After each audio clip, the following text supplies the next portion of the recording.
Okay, so let's break down this sudden pivot in global headlines that's got everyone so confused. Just this past weekend, the message was pretty clear. Overwhelming military force was absolutely on the table. But then Monday morning hits, and suddenly it's all about productive conversations. A total 180. So what gives? What could possibly have changed so fast? Well, the answer is kind of surprising. Turns out, this wasn't some grand diplomatic breakthrough or a sudden change of heart. Nope, it was a head-on collision with something much simpler: cold, hard arithmetic. Get this, a daily military bill for nearly $1.4 billion. Apparently, that check just bounced in Congress.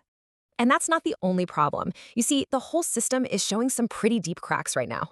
Crack number one, the Fed's latest inflation forecast. It basically just killed the whole rate cut dream for tech stocks. Number two is what's being called the helium trap.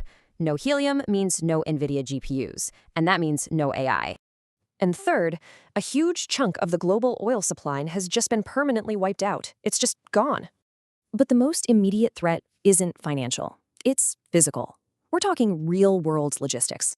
Think about it. Closing the Strait of Hormuz starts a 5-day countdown to absolute domestic chaos. And here's the bottom line. You can negotiate with diplomats. You absolutely cannot negotiate with molecules. All this physical pressure puts the market on a knife's edge, one push away from a massive domino-like collapse. So the real reason for these talks? To stop a market crash and prevent, $7 a gallon gas. So what does all this mean for what's coming next? Well, it points to a pretty clear signal, actually. The play here is called the analog scarcity trade. Basically, stuff you can touch over stuff you can't.